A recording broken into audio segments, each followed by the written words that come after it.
आइए इस क्वेश्चन को देखते हैं। A spend 25% of his monthly salary on the household and 20% of the remaining salary spent on rent.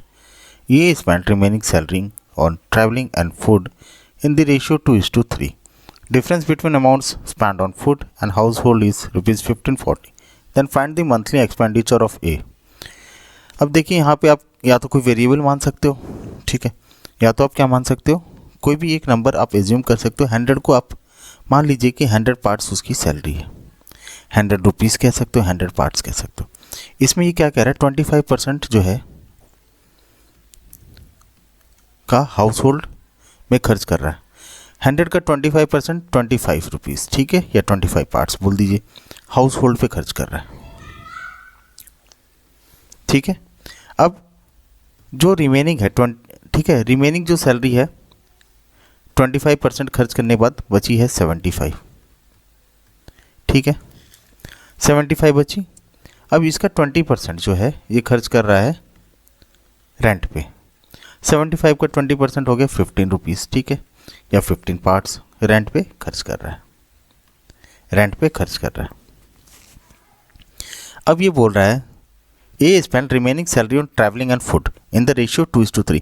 अब ये 25 और 15 रुपीज़ उसने खर्च कर दिए, कितने बच गए उसके पास, 60 रुपीज़ बच गए। ये 25 प्लस 15 40, 100 में से माइनस के 40 रुपीज़ को, तो 60 रुपीज़ बच गए। अब ये 2:3 के रेशियो में खर्च कर रहा है, ठीक है, 2:3 की रेशियो में खर्च कर रहा है। ट्रैवलिंग पे ये और फूड पे 3 पार्ट्स, ठीक है। अब हम इसमें वो निकाल लेते हैं, जैसे कि कितने पार्ट्स खर्च कर रहा है, कितने रुपीज़ खर्च कर रहा है 60 में।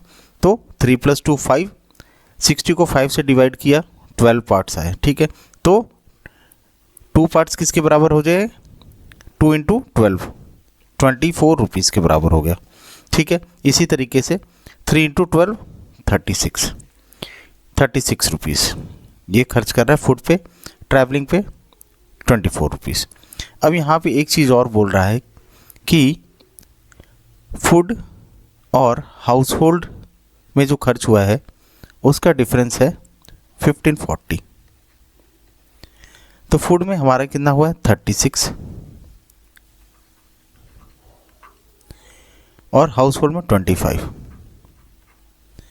ठीक है, ये बराबर होना चाहिए 40। तो यहाँ पे देखिए 11 पार्ट्स जो है या 11 रुपीज़ बराबर 1540।